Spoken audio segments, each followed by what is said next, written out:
Hey guys, so hari ni I tengah edit saya punya wife punya video lah. Okay, korang boleh tengok.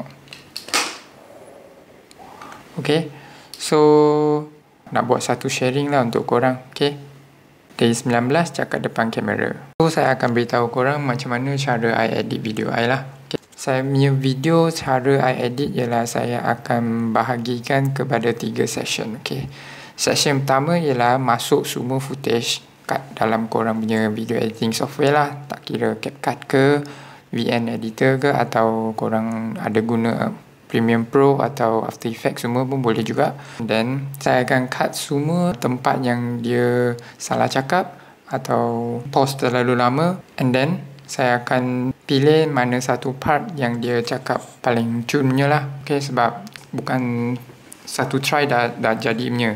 Kadang-kadang dia akan perlu guna 2-3 try baru boleh dapat result yang bagus. Okay.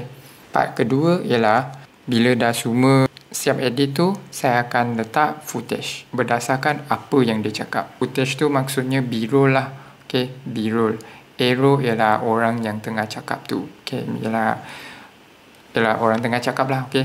B-roll tu adalah footage yang boleh emphasize dia punya percakapan lah. Contoh macam dia cakap orang tengah makan apple tapi dia tak makan apple, footage tunjuk orang makan apple. So korang faham lah. Okay. Dan last sekali ialah baru I letak sound effect dan letak caption semua dan letak filter semua. Okay. So sound effect tu akan macam bagi video korang lebih punchy sikit lah. Contoh macam zoom semua, korang letak suara zoom bush macam tu, dia akan memberi lagi efek lah. Okay.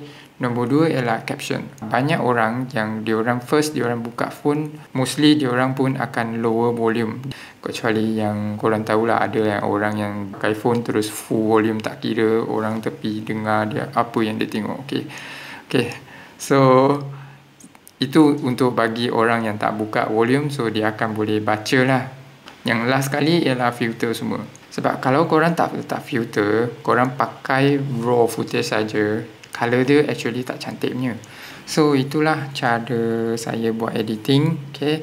Kalau korang ada cara yang korang buat editing tu, korang pun boleh komen kat bawah. So kita sama-sama belajar macam mana, ada apa yang boleh improve dalam masa editing. Okay. Dan last kali tu, kalau korang nak orang edit, korang boleh cari saya. Sini je, expert kat sini. Okay. So saya kita jumpa esok.